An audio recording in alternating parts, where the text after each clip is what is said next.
Welcome. So we're going to talk about the Colles fracture. So that's our diagnosis, and we'll identify a Colles fracture as Joseph. Put him on the spot again. Yeah, a distal radius fracture, dorsal displacement. All right. So in this particular case, you have a distal radius fracture. Now the question is how does that happen? What are some of the etiologies, if you will? So usually it's from falling on an outstretched hand, right? Mm-hmm. Yeah. So that's the diagnosis, and we have the etiology. And watch what I'm doing, because I am using the wingman. So what's my prognosis in a case like this, Joseph? When we talk about the etiology being a fall on an outstretched hand. So I guess it just depends on what type of fracture it is, right? I mean, right, so let's say it's a Colles fracture. I mean, sorry, like the damage that's done, like if it's displaced or non-displaced. Two things we want to know, right? Yeah. Displaced or non-displaced. So let's go with, if it's non-displaced, it would mean it was probably just a crack, right, on the radial head, and how we approach it's going to be a lot different.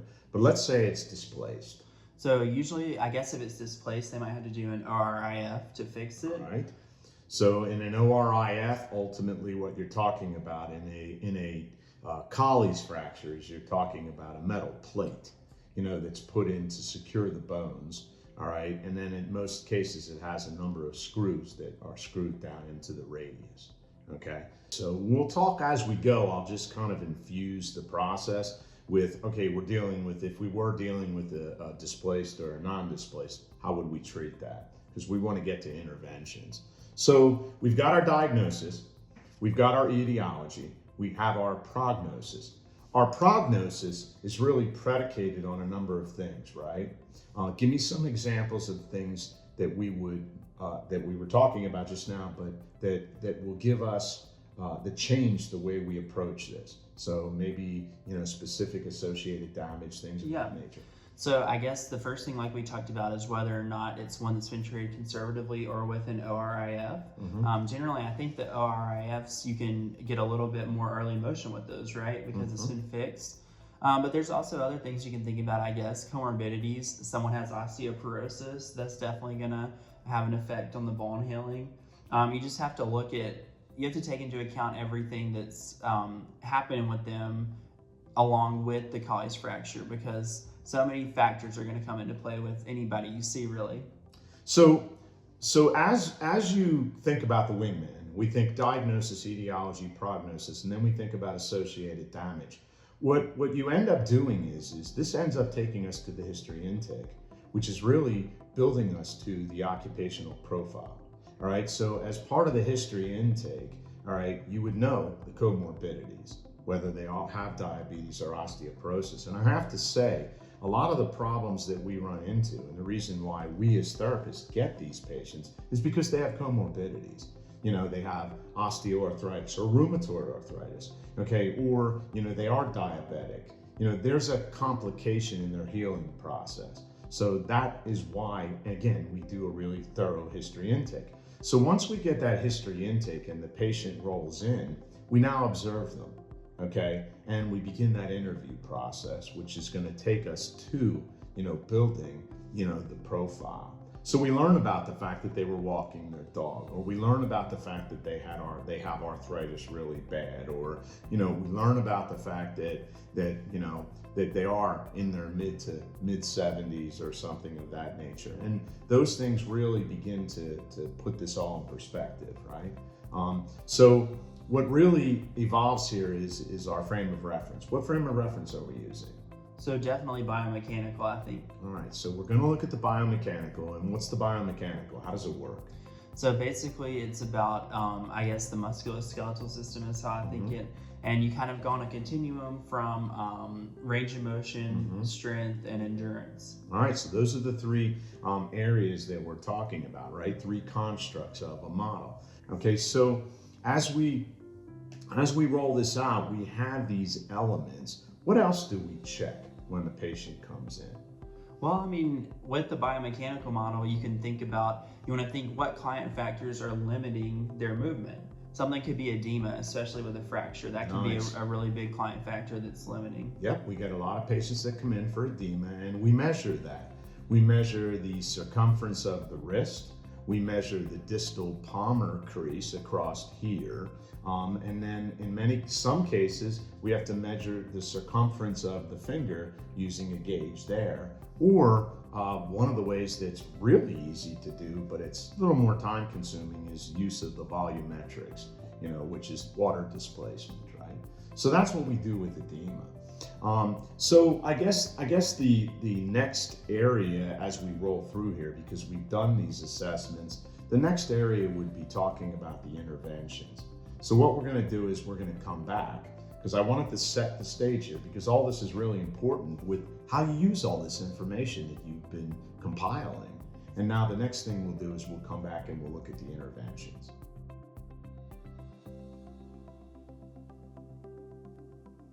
All right, so here we are, and what we're going to do is we're going to begin the intervention process, and we're going to start in the acute.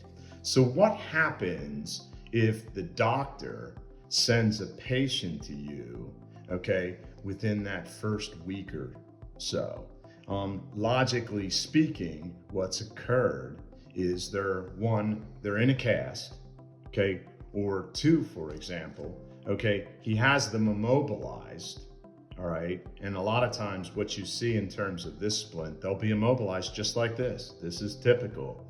And if it's non-displaced, okay, you would most likely see somebody in a thumb spica type splint like this, which has a metal bar in here, okay, and actually a metal bar across the top here to support the thumb and keep it in position. So then what happens is many times, whether it's a cast or a splint, we're going to have issues with edema. So now the splint's easy because they can take it off. But let's just say it's a cast. Then what we're going to do from an intervention perspective, the doctor will basically want us to look at range of motion. So one of the problems that we run into is the lymphatic system. And what happens is because the wrist, the forearm, the fingers, hopefully not the fingers, but because they've stopped using it, okay, the lymphatic system kind of actually slows down. So what's going to happen is if you're not moving fluid, see, we move all the time, but if you're not moving fluid, the way I explain it to my patients is you need to help the fluid move. So how do you do that, Joseph? What's the first thing we always tell them? So you just want to elevate above the heart. That's the first thing. But then you also want to do range of motion of the unaffected areas. That'll help keep the blood flowing. Exactly. And that's an answer on the test, right? As an example, how would you do it? Because people forget about this kind of stuff. We can't. So what happens in this particular case is we would be looking at the digits initially. And what you might see is that the digits might be swollen. So what we would do is and I won't bring it up, but I would want his hand up, okay, higher. Okay, again, and there's his heart across from me, so I'm higher up. So what we would be looking at is we would begin the process. In a cast, he's probably going to come up to about here. Okay, so what we would begin is we would begin the retrograde process. Pumping, I pump front, okay, I pump sides.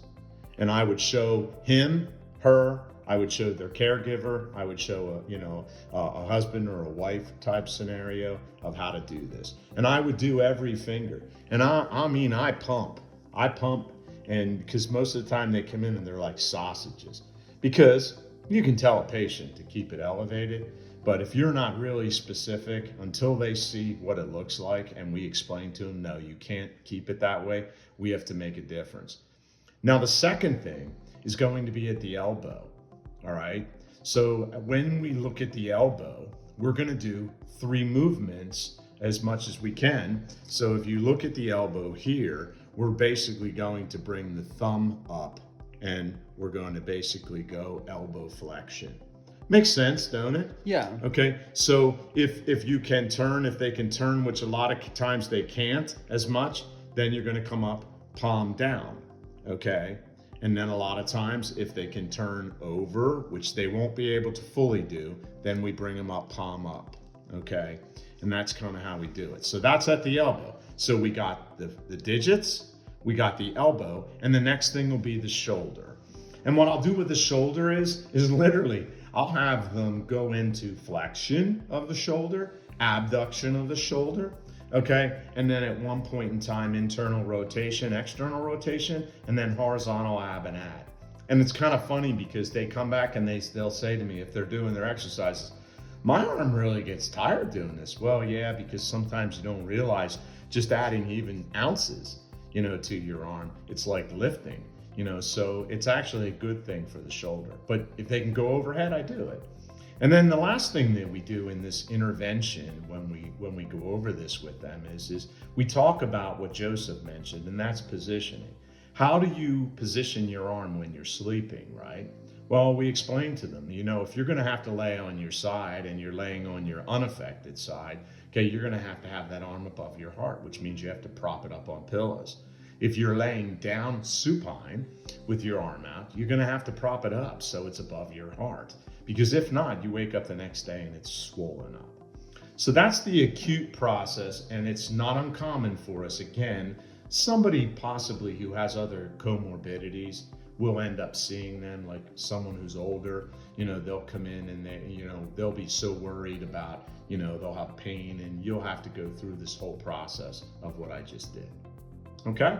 So that's really, quote unquote, the acute process, that we do, OTs will do in the intervention rooms.